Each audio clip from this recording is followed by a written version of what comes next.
Jaya Radha Madhava Kunja Bihari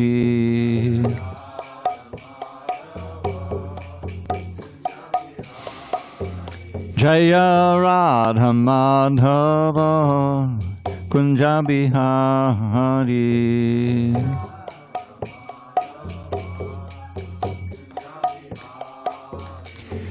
Gopi Jana Vallabha Girivaradhari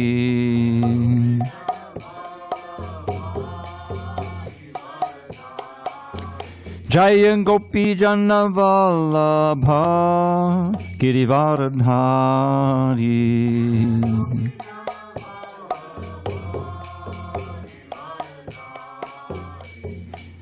Yashodanandana Braja Jana Ranjana Yashodanandana Braja Jana Ranjana Yamuna Tiravanachari Yamuna Tiravanachari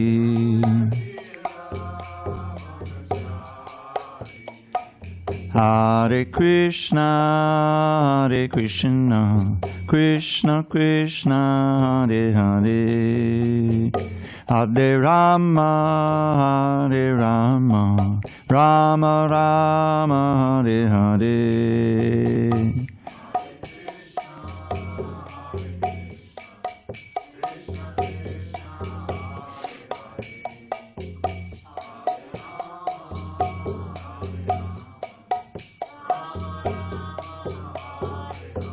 Hare Krishna, Hare Krishna, Krishna Krishna, Hare Hare, Hare Rama, Hare Rama, Rama Rama, Hare Hare.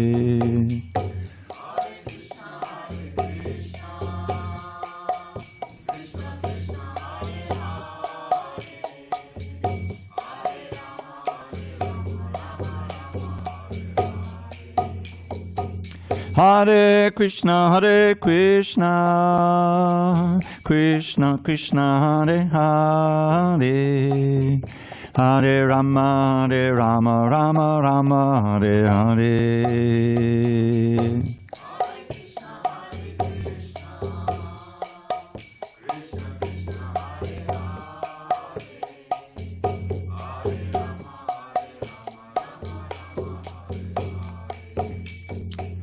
Jaya Radha Madhava Kunja Bihari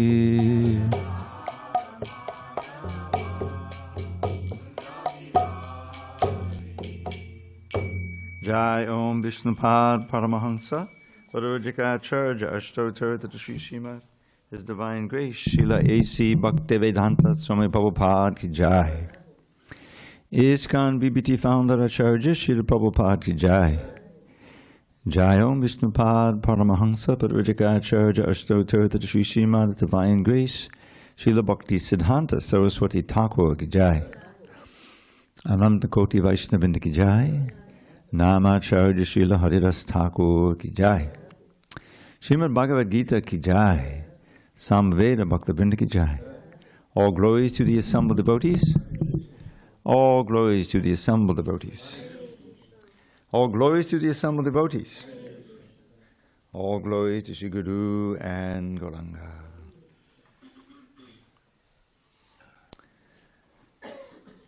Well, now that the weather is so nice, I think some of our constituents have decided to cut the class. We'll see. Om Namo Bhagavate Vasudevaya.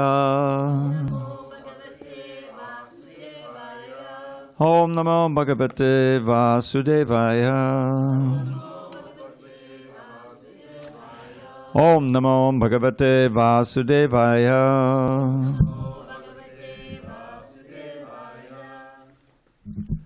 On this 17th day of June 2025 in San Diego, we're reading from Srimad Bhagavad Gita as it is, translation and commentary by His Divine Grace, HG Dravida Swami Prabhupada. And we are in chapter 4 entitled Transcendental Knowledge, text 36, on page 223. Apichedasi papebhyah sarvebhyah papakrittamaha sarvam jnana plavenaiva vidinang santarishyasi apichedasi papebhyah sarvebhyah papakrittamaha sarvam jnana plavenaiva vidinang santarishyasi apichedasi papebhyah sarvebhyah papakrittamaha sarvam jnana plavenaiva vidinang santarishyasi.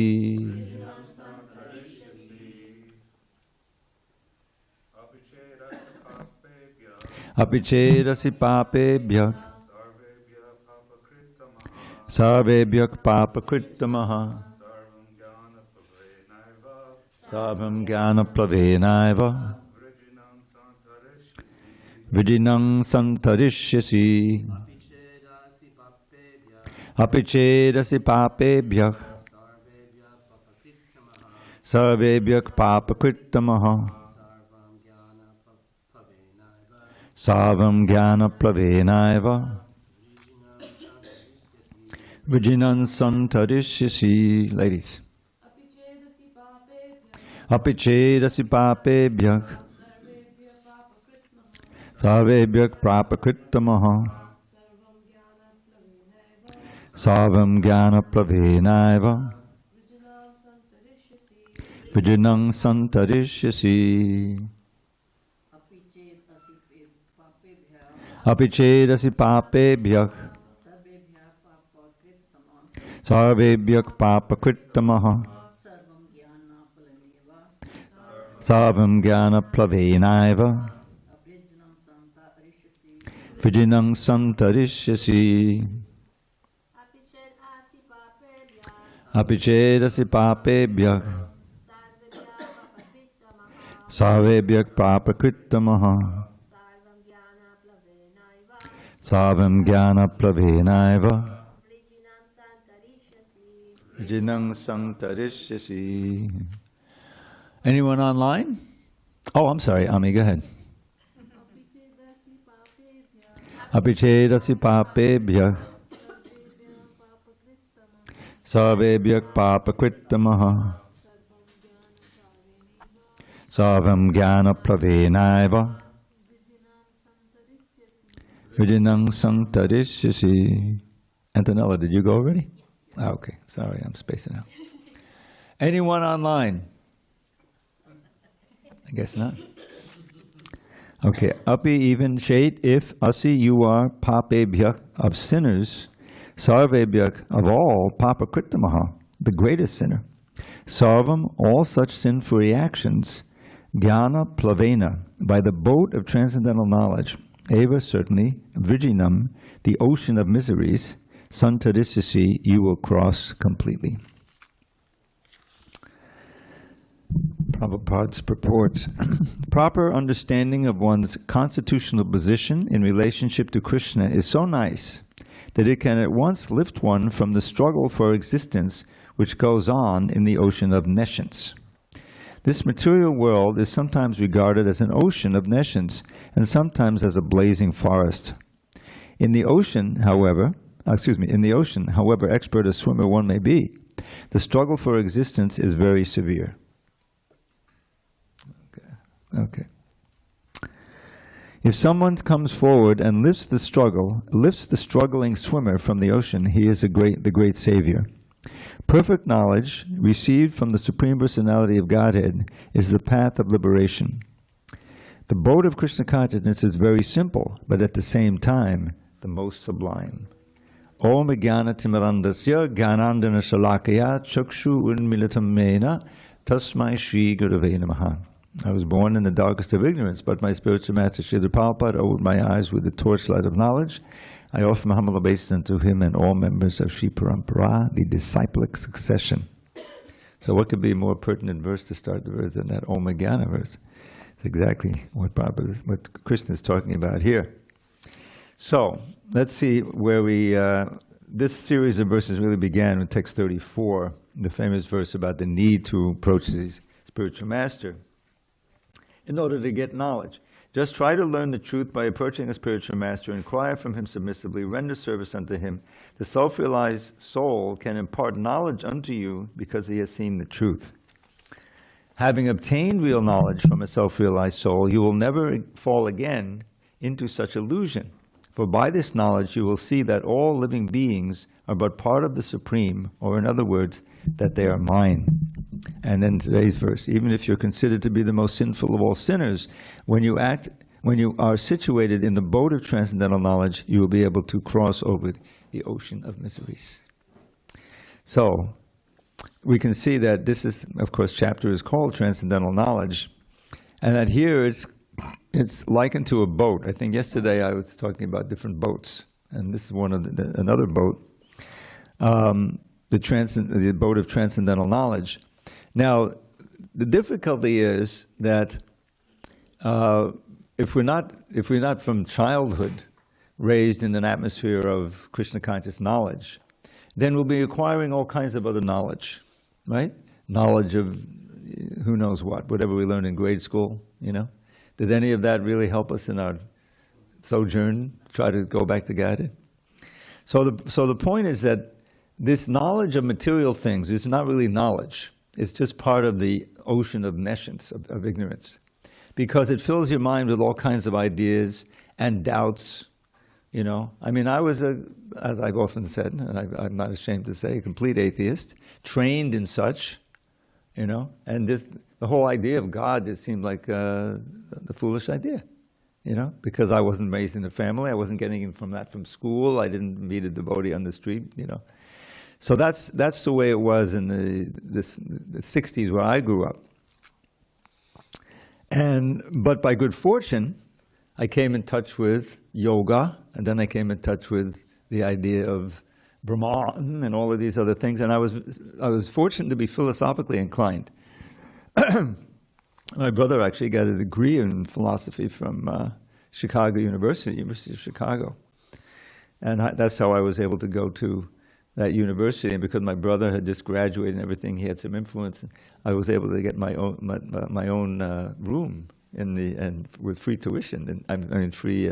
No, I didn't have to pay anything for where I was living, and I had a full scholarship, and so I didn't get into any debt.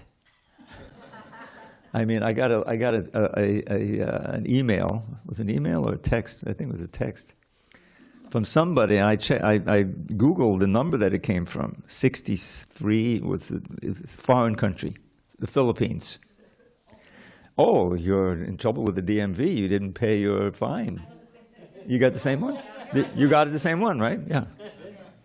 So they figure, well, there's a certain high percentage of people who have shined on their fines, and you'll lose your, So just click on, just hit the link, call us. Anyway, I tried to report him to the police, but I couldn't get through. So the point is that we live in especially in Kali Yuga, it's important to realize that this is a degraded age, and it's getting more degraded by the day. And that's right there, as is being brought up, I think, in the classes. The 12th canto of Srimad Bhagavatam, there's a whole list of things that are going to diminish. Mercy will diminish. Longevity, everyone's going to, because of the diseases. And kindness, and the four aspects of bases of a religious way of life: austerity and mercy and cleanliness. And what's the fourth one? Austerity, tapasya. Austerity, I did that one. Austerity, mercy, cleanliness, and knowledge or whatever. So these four things get progressively more obscured and destroyed in this age. That's how the first canto is. You remember the cow and the bull? If you read the first canto, you see that Parikshit comes across this cow and the bull, and they're limping, and there's this evil person who's beating their legs, and that's Kali personified. And his responsibility to protect the cows and they symbolize these four things. Their legs symbolize these four things. Truthfulness. That's the one. Yeah. Is the fourth one. And so practically three of those are practically non-existent now, or they're diminishing. The mercy, the austerity, who wants to take on austerity for purifying their consciousness, And truthfulness, just think of the internet. I mean, the scams, right? It's all around us. So how to reverse it? How to, first of all, personally embrace those things which are not featured at all. Where are you going to get the idea that they're necessary, and then get the necessary willpower and faith in order to engage in those austerity? Get up early in the morning, take a cold shower, chant Hare Krishna, for 2 hours every day without failing.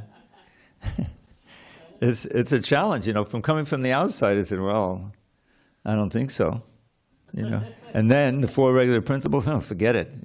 Bhajan Swami, he likes to tell this story about a very successful home program. It was a program that devotees were doing, and I think it was in Italy. And it was like, it's on the principle of the lounge, which I think Devamrita Swami, he started a lot of that in New Zealand and Australia, where you have a place that people can relate to, and they come, and it's.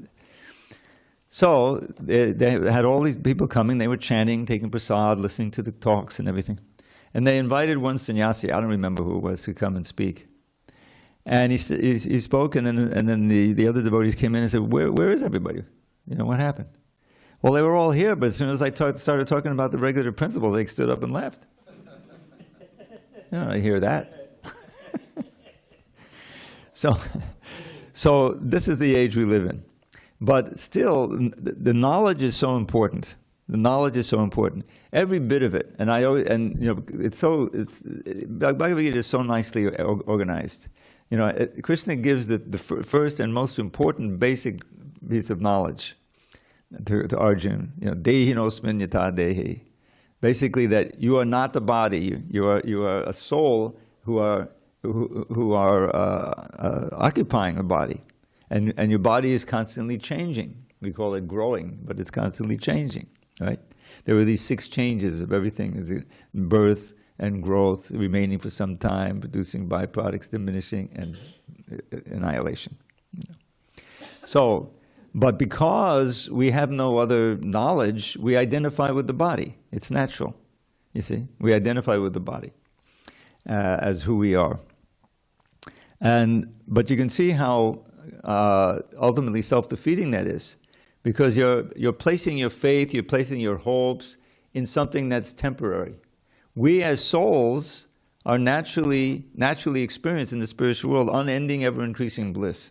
But even just to articulate that in the material environment, it just sounds like, Pollyanna. You wish, I mean, everyone knows that, you can have some happiness, but then there's going to be some distress, and eventually you get sick and die, and that's the end of you, right? No, not right. So how do we get faith that there is such a world? I mean, because there's so many things in Krishna consciousness that are utterly fantastic. You read the Krishna book and it says, "Is this is supposed to be true? Really? I mean, all the things, So how can we get the faith in that? By, as we go back to text 34, meeting someone who is on that platform. Now, of course, we can't personally meet Prabhupada. I had great good fortune to have one personal interaction with him, and somehow I was in the frame of maybe 6 or 8 photographs where Prabhupada was there. There's one morning walk I got to go on. But still, those early devotees, I was hearing yesterday, you've all heard of Brahmananda. Brahmananda was one of the pioneers. in the 26th Avenue. He was one of the first devotees who came to Prabhupada. And he became the temple president there, the first temple president, you know, very big guy. He had a brother, Gargamuni. So he, it was a year, it was, I don't know, it was a year ago, but this is the anniversary of his departure. He was in Vrindavan, you know, a few years ago. And he was telling the story of those early days. And what really struck me was when Prabhupada had his stroke, you know, he may have called it a heart attack, but it was actually a stroke. When he came back from, because the movement was just taking off. You know, after all this struggle, going across the ocean and here and there, and a whole year, practically no one was responding. And then, you know, he finally got his own place, 26th Avenue, and he had some receptive and intelligent people who was helping him. And so it was all going amazing. And then the West Coast, you know, it opened up with Mukunda. You know the story how Mukunda Prabhu at that time, just initiated, he was leaving with his wife Janaki to go to San Francisco, and he was intending to go to India. He wanted to really go to India, you know. So, but he was going to stop on the West Coast. So on his way out the door, Prabhupada said, you know, it would really be nice, Mukunda, if you would start a center in the West Coast, you know, when you get there. And so Mukunda, you know, left, and he drove all the way, and he met Shyamasundar. He and his wife later became Malati. He was manning a lookout for forest fires somewhere in, I think, not in Washington or Oregon. Oregon, was it? So it was Oregon. Yeah, and they were friends from before. And when Mukunda told them about the Swami they wrote, then the Shama said, oh, this sounds great. So let's go, I'll help you start a center in San Francisco. And they were able to, you know, Shama Sundar, he had this way with him. He already knew these famous musicians. Does the name Moby Grape mean anything to you? Probably not, right? I'm asking Ami, how could you know? They were a major band, and Janis Joplin, oh my God, you know, she's world famous. You know. So they were able to get them to put on a concert for free, you know, in the ballroom. There was a big dance, and it was a huge success. They flew Prabhupada out. It was his first time on an airplane. He came out, and you know, there's pictures of the greeting in the airport when he came out. He was amazed. So many people were bowing down, you know, who were not really, you know, who didn't even know. The chanting was going on. So this was, you know, almost a miracle. And what happened was, what he was recounting, and I knew some of the details of this, is that, you know, Prabhupada was so enlivened to see the reception and how they were chanting. People were chanting like anything. And that concert, the bands all got together, got on stage. Allen Ginsberg was there. You know, and they started playing, and you know, the skilled musicians, and everyone's chanting Hare Krishna. They had light shows going on. So all this was going on. So then eventually Prabhupada came back to New York, and then time went on, and at the end of May, he had this stroke, because he was overdoing it, kind of, for a man his age, physically. And the devotees were just devastated. You know, they were waiting for Prabhupada to come down from the class. He didn't come down. This was all told by Gargamuni. You know, I never heard some of these details. So they went upstairs, and there was Prabhupada on the bed. He was trembling. He couldn't talk. You know, he was having a stroke. And they couldn't get any doctors because there was Memorial Day weekend. They all leave town. You know, finally they got one doctor came, looked at Prabhupada, and said, "Oh, it looks like the old man prays too much." You know, what did he know? So he didn't do much, but on the way out, he suggested he should probably get some exercise. He should do some walking or something, you know. And that was it. And so Prabhupada heard that, and he said, "Oh, that's a very good idea." And that was the start of the morning walk when he eventually came. So he had to recover, you know. So then there's this whole thing where what to do. So Brahmananda, you know, he had his head on straight. He took Prabhupada to the hospital, and he would get into the hospital. But the hospital wanted to give him all kinds of shots and take blood. He didn't want him to take the blood and everything. So Prabhupada was stabilized, and then so he said, "Get me out of here." You know, Brahmananda had to come. So Gargamuni and Brahmananda So so they started taking Prabhupada to the elevator to take him down, and all the doctors say, "What are you doing? You know, you're going to kill him. You're going to die." And they listened to Prabhupada, and they took him back, you know.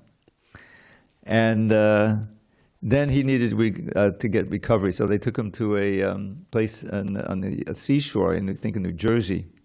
But that wasn't very good. It was windy and cold, you know. So they finally took him to San Francisco, and up the coast. It was a very nice place on the ocean that, you know, peaceful. But because of the winding road, Prabhupada couldn't get back to the temple, and therefore he missed the first Rath Yatra. Anyway, he stayed there for some time, but he really didn't get much better. So he decided to go back to India. And the devotees were like you know, devastated, because they said, "Oh, he's going back to die," you know. Prabhupada said that he was going back to recover, but if it didn't work, he'd be in Vrindavan. So he went with Kirtananda, his servant, you know, and he took sannyas.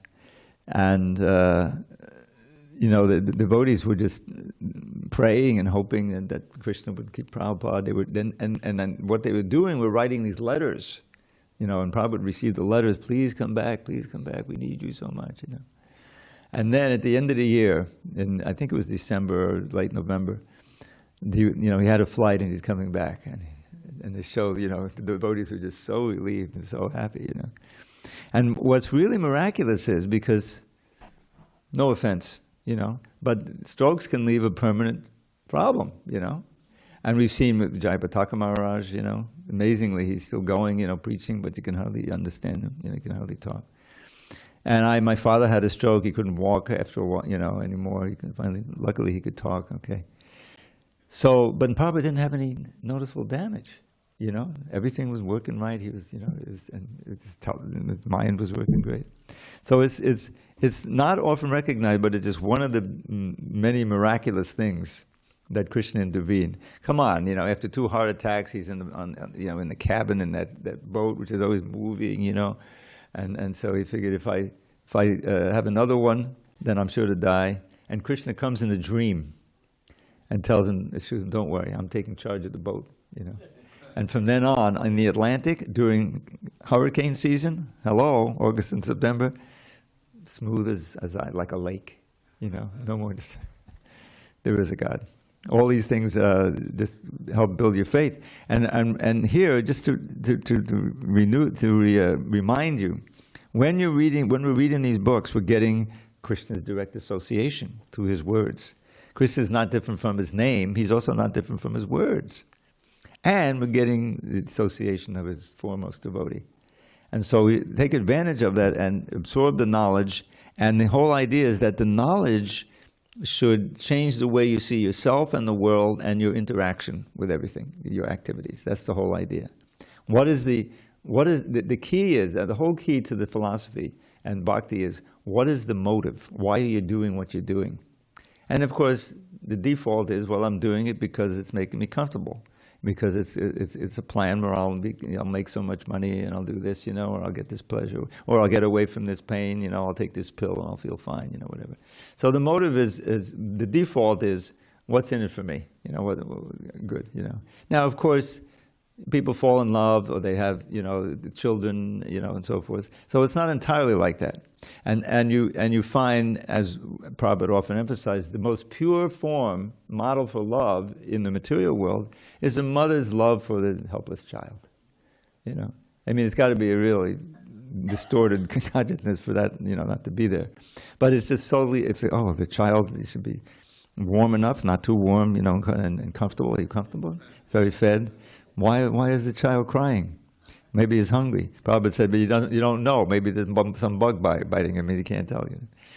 But the mother is totally concerned with that. It's built in. Because if we didn't have that, none of us would be able to grow up, you know, survive. So, but it changes. You know, I experienced that with my own mother. She was a very good mother, you know, very, very... She was intelligent, and she always cared for us. So my father died, and then I went to go see my mother periodically. I got I'm living in Miami. She's living in New York, basically, and there was this cheap flight, $69 round trip. I don't think you'd even walk on the plane for the $69. So I would take advantage of that and go see my mother. And as soon as I walked in the door, I said, "Oh, can I feed you? Can I give you something to eat?" You know. So, okay, give me some mashed potatoes, Mom. You know, something. But that same mood, you know, of motherliness. So the reason I bring that up is that distilled to its essence is that you're forgetting about yourself and you're taking your pleasure in the pleasure and comfort of others. That's the essence of bhakti. And Krishna reciprocates that. You know, Nrsingadev, why was he so angry? Because his beloved worshipper, Prahlad, helpless, was being tormented, you know. So he came in that fearsome form and he annihilated Hiranyakashipu and everything. But when Prahlad came forward and offered his obeisance, he completely softened, brought him on his lap. You know, you can see the Komala Nrsinga. So that's the. So now let's back to the present verse. You know, if one is the most sinful of all sinners, when you're situated in the boat of transcendental knowledge, you'll be able to cross over the ocean of miseries. So what does that mean? That by that knowledge, your whole character changes, and you know the knowledge is okay. This Hare Krishna mantra. This is the means in the age for going across birth and death and to go back to Godhead, right? Harinama, Harinama, Harinama eva kevalam. We heard that verse, you know, and Prabhupada has told us so many times in the books. And as you actually chant it, you start to experience some of the blessings of the name. You know, just your so much anxiety just evaporates, and you know you all know the blessings of it. But we have to have faith that, oh, this is just the first taste. That if we really get absorbed and our mind is fixed on the holy name and we're taking shelter, then we can actually become purified and taste that ultimate happiness and bliss and eternal life. So that's the knowledge. That it's knowledge that you will not find on the material sphere, but it's the most important knowledge, as spoken in the Vedanta Sutra. Listen, you're human beings, tato brahma jigyasa, you have to be interested and inquire into the Brahman. What is that Brahman? Oh, the source of everything. Where does everything come from? Janmadhyasya yataha. Those are the first words of the Srimad Bhagavatam. Janmadhyasya yatonvayad etatatashchart. Everybody goes, it ends up, oh, it's Krishna, Supreme Personality of Godhead. That's what that first verse says. So everything fits together very nicely, and there's ultimately no contradictions. And here it's very encouraging, because some of us may think, well, I may not have been the most sinful of all sinners, but you know that was pretty much broke all the regs, you know, and everything. But here Krishna is giving great hope. The boat, you get on that boat of transcendental knowledge. So let me get the knowledge, then you can cross over that boat to come to the safe side. And now it compares the knowledge to blazing fire in the next verse. So any questions on some of these points? We want to stay on that boat of transcendental knowledge. Remember some of the other boats we were discussing? This body is a boat, the human body, unlike all of them. Cross over the ocean of birth and death. Okay, so let's keep crossing. Now we go to the blazing fire. Yatai dangsi samidhognir Bhasmasat kurute Arjuna Jnanagni sarva karmani Bhasmasat kurute tata. As a blazing fire turns firewood to ashes, O Arjuna, so does the fire of knowledge burn to ashes all reactions to material activities. Purport: perfect knowledge of self and superself and of their relationship is compared herein to fire. This fire not only burns up all reactions to impious activities, but also all reactions to pious activities, turning them to ashes. There are many stages of reaction. Reaction in the making, reaction fructifying, reaction already achieved, reaction a priori. But knowledge of the constitutional position of the living entity burns everything to ashes. When one is in complete knowledge, all reactions, both a priori and a posteriori, are consumed. In the Vedas, the Brihadaranyaka Upanishad 4.4.22, it is stated, Ubhe uhai vaisa ete tadat yamitaha sadhuni. One overcomes both the pious and impious reactions of work. Now one may ask, naturally, well, why do I want to overcome the pious reactions of work? Isn't that good for me? No, because that's material piety. That's the kind of piety that you get if you want to go to heaven. All right, let me give this charity, we'll make a sacrifice, I'll feed so many Brahmins, and I'll get in good with Indra, and I'll be able to go to Indra Loka, and I'll enjoy like anything for a certain amount of time, you see. But it's millions of years, who cares? No, that's not real knowledge. That's not what we're looking for. We're looking for that ultimate knowledge of how we can achieve the ultimate goal of life. Liberation from birth, old age, disease, and death, which is kind of the foundational thing. But more than that is reinstatement in our original relationship with God, with Krishna. This is such an important concept Lord Chaitanya teaches to Sanatana Goswami. The basic thing, the answer is, well, who am I? Why am I suffering? Well, Jivera Swarupoi Krishnera Nityadas. Krishnera Tatasta Shakti Bheda Bhed Prakash. Sometimes we forget that second line, but it's very important. So the Swarup means your actual nature. This is who you really are. We're not really these bodies. These are just costumes that we have on for a while. Jivera Swarupoi Krishnera Nityadas. You are the eternal servant of Krishna. You're part and parcel of Krishna. Mamai Vangsa Jiva Loka Jiva Buddha Sanatana, Krishna says. And just as the hand or the leg is part and parcel of the body, and the hand's natural function or dharma is to serve the interests of the body. If the hand can't, I'm trying to pick up this water and it can't do it anymore because of whatever, then it's not fulfilling its dharma. And that's very disappointing to me. So we've disappointed Krishna. Of course, Krishna, he's used to it. There's millions of us. But the point is that we're not acting in such a way in Krishna's interest. We're identifying falsely with the body and acting for the interests of the body. And hoping that, if I just do this sacrifice, I'll be able to get a nice body in Krishna and Indra Loka. But it's just foolishness. We want to aspire to regain our original body, Swarup, that Swarup Siddhi, that is there, but we've lost touch with it. It's still, it's dormant. How do we recover it? The process of bhakti, the sadhana bhakti, which leads to the bhava bhakti, which leads to the prema bhakti. There's a ladder, and it's important to know that ladder. Adhau shraddha tatak sadhu sangha tabhajana kriya. Tato anartha nivistisya tato nishta ruchistata. Tata sakti, tata bhavas, tata prema abhyudanchati, sadhakana mayam prema prado bhave kramaha. Krama means step by step. So it begins with shraddha. But this shraddha is not the ultimate shraddha.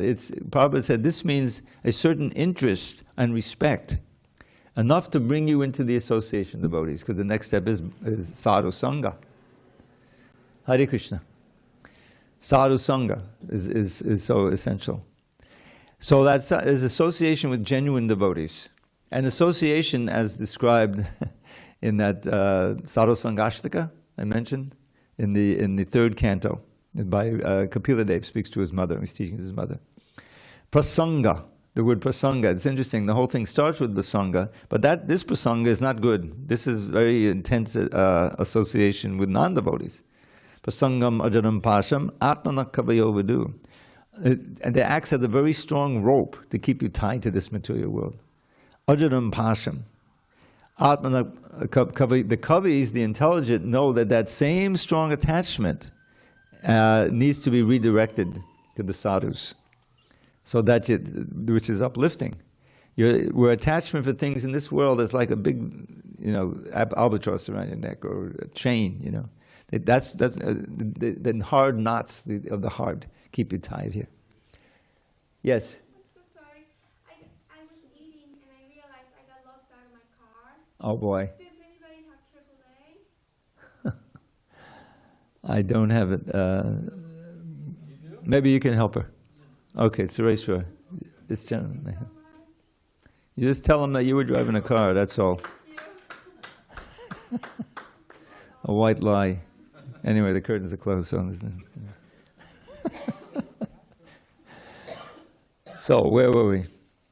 Prasanga Madaram Pasham. So this word prasanga, pra is an intensifier, right? Like we have in English, a highway and a superhighway, right? I mean, we have these prefixes that intensify. So pra is one in Sanskrit, there's more. Ati is another. So prasanga means strong attachment. Sangha can mean attachment or can mean association. So, because from association, attachment grows. So there's the same word. Is it a topic? Yeah, I don't know how we can get to that, but there's different. So let's stick with these meanings. So prasang ajadam means very tight, like a rope, right? Pasham, ajadam pasham. Atmana, those tight attachments to this material world or materialistic attachments to people. The wise, the kavis, they understand that has to be redirected towards sadhus to advance. And so the next question is, who's a sadhu? Famous verse, Titikshava karunika suridak sarvadehinam ajata shakta bhakshanta sadhavak sadhabhushana. These are the ornaments of a sadhu. First of all, very tolerant. Think of Prahlad Maharaj, who could be more tolerant than that. And very merciful. Just like if you want to spread Krishna consciousness, you have to be both. You have to have a sense of mercy and compassion to the fallen souls.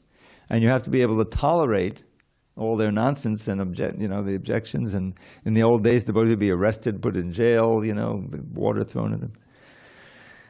Anyway, I won't tell my story, but we used to go to Harinam in Florida during the spring break. And we go up to Fort Lauderdale, and they would throw their beers on, pour the beers on us, and all kinds of stuff. Not all of them, but it was like, but we have to keep chanting, Hare Krishna, Hare Krishna. So that's a minor thing, but the kind of austerities Prabhupada went through and the tolerance he had to have, to... I think there were some stories in Berkeley where there was, some of the students were very... And I think Vishnu John, he had a sign or something, and some guy was really harassing and threatening the devotees, and he came down with the sign and hit him in the head and knocked him out, or at least knocked him over. Yeah, but they were cheering. They were cheering when they did, because some were rooting for the devotees. Anyway, tolerance has to be there, and anyone who tries to sell books knows you have to be tolerant. So and patient and whatever. But you have to maintain your sense of compassion for the people, right? So, Suridak Sarvadehinam, the friend of all living entities, not just human beings, Brahma says. Cow protection, you have to feel that this is a spirit soul. It's like that when the bugs come in here, we try to get in and throw them out, just step on them. And so, ajata shattava, and have no enmity. Because of these qualities, you have no enmity toward anyone. That's what it means to have no enemy. If you say, oh, he has no enemies, well, isn't he regarded as an enemy by the demons? Yes. So you have enemies. But you don't have any enmity that you have to them. Ajata shattava shanta, and because of all of this, you're peaceful. You don't want anything for yourself. You want to serve Krishna by trying to help others to come to Krishna. That's the mood of the real devotee. Sadhavak sadhabhushana. And how does you get this way? Because you notice there's no mention of bhakti in that verse. That's Kapila Dev, who's in incarnation, says, Maya nanyena bhavena bhaktin kurvanta yedudham. Matkate chakta karmanas chakta swajana bandhava. So he's describing some essential qualities. Maya ananyena bhavena. Ananyena, in other words, the sadhu is one who has gotten to have these qualities by undeviating and constant devotion to me, Krishna. Maya ananyena bhavena bhaktin kurvanta yedudham, with firm vow. And matkute tyakta karmanas. For my sake, the devotee will give up any activity that he may be that's outside the realm of bhakti. Matkute tyakta karmanas. And even if there are impediments, his relationships with his friends, and even family. If that is impossible, it has to, it's oftentimes they can be favorable and like that. But so that's some of the qualities. So that we are very fortunate to have in our line a whole disciplic succession of sadhus who and each that's what it means. The sadhus who come later, they revere the previous sadhus, and that should nourish our faith. This is what the main verse in the Sadhu Sangashtika is. Satam prasangan mama virya samvido bhavanti ritkana rasayana katha tajoshanarasu apavarga vartmani shraddha ratir bhakta anukramishiti. Very important verse. So again, now here the word prasanga is used positively, right? Satam prasangan, very strong and meaningful association with the sadhus. So that means hearing. Prasangan mama, what are you going to hear? You're going to hear glorification of me, says Kapila Dev, speaking as Krishna. Mama virya, powerful activity. Mama virya samvido, which are bhavanti ritkana rasayana katha, which are life-giving elixir for the ear and the heart. You see? And by this activity,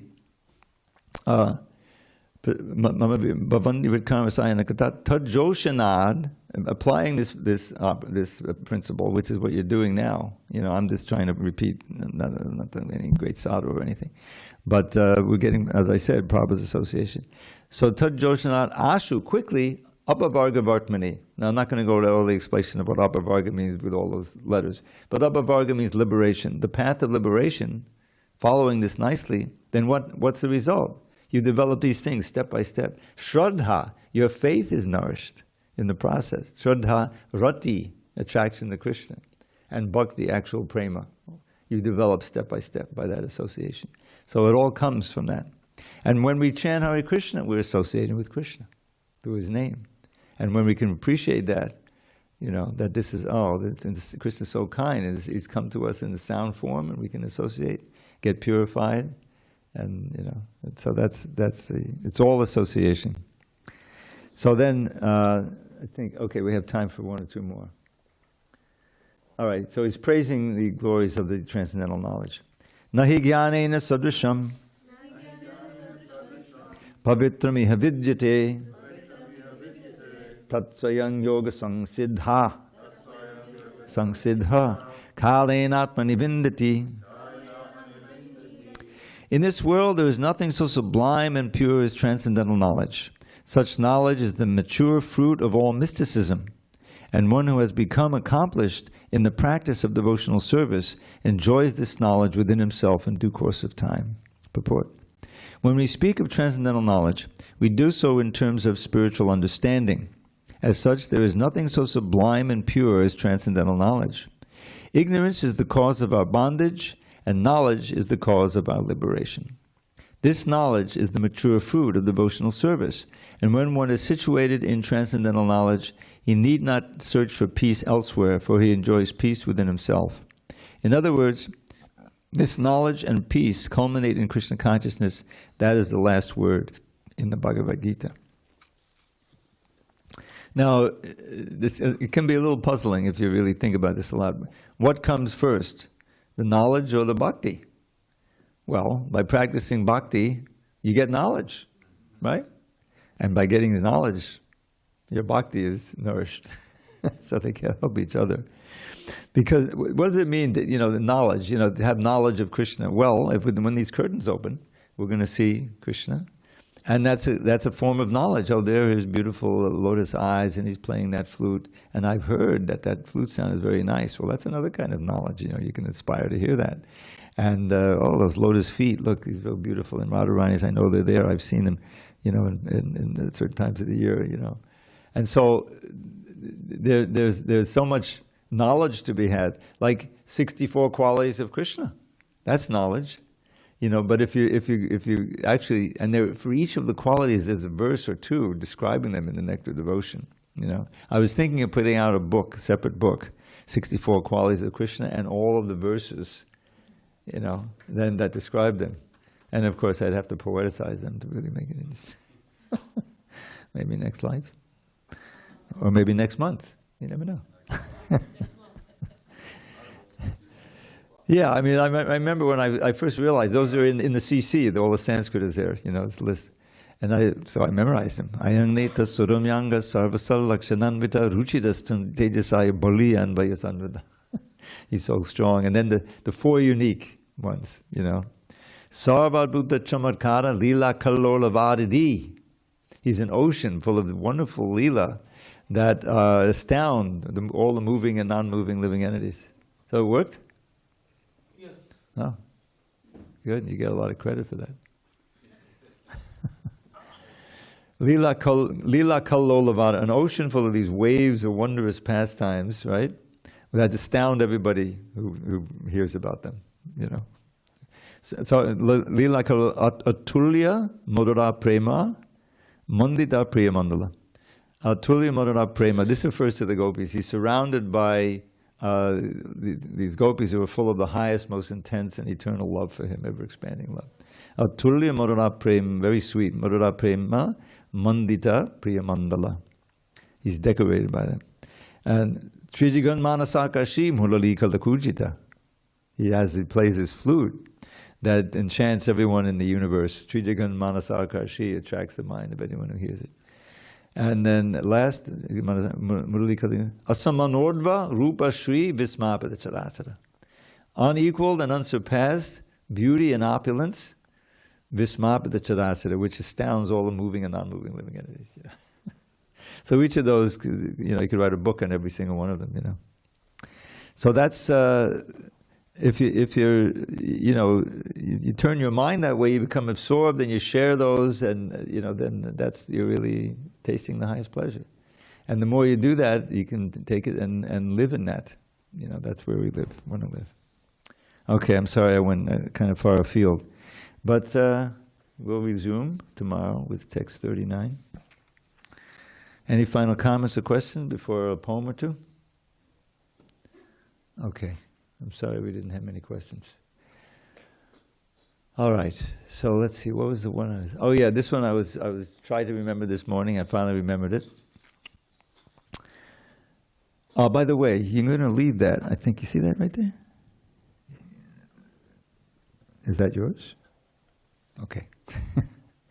Aho bir nakale viduyade Sudha Sudhara Mododam Pade Pade Dine Dine Chandana Chandra Shitalam Yasho Yashoda Tanaya Segiyate. So first of all, imagine that this Kali Yuga is like a big forest fire. We're all suffering different things. So it says, because at every, very hot, very too hot. Because at every step they drink a flood of wondrous nectar sweet, whose cooling power sandal paste enhanced with camphor can't defeat. Now we know that sandal paste is cooling, and if you put camphor in there, it's even more cooling, right? Any Pujari will tell you that. Because at every step they drink a flood of wondrous nectar sweet, whose cooling power sandal paste enhanced with camphor can't defeat. They feel as if the raging blaze of Kali's days had ne'er begun. How blessed are they who fill their days with praise of Shri Yashoda's son. And that was exactly how Prabhupada filled his days. And the more that we can do that, the more happy we'll be. All right, we got another 5 minutes. All right, I think I've done this one recently, but it's ever fresh. Well, here's one I didn't poeticize yet, which is it. Hare Krishna Rama Nama Gana Dana Karanim Shoka Moha Loba Tapa Sarva Vigna Nashinim Pada Padma Lubda Bhakta Vrinda Bhakti Dahinim Goda Mota Masha Naumi Nama Sutta Dharinim. This is written by Sarvabhauma Bhattacharya. He wrote these two verses that he then sent to Lord Chaitanya on these what is it? The leaves, palm leaves. And Govinda knew that Lord Chaitanya would rip up the palm leaves as soon as he saw them, because they glorify him as Krishna, which he didn't like so much, At least not. So he wrote them on the outside of the Gambhir, the little hut where Lord Chaitanya was staying. And sure enough, he ripped them up, but the devotees saw them and they all memorized them, and they're part of the Chaitanya Charitamrita.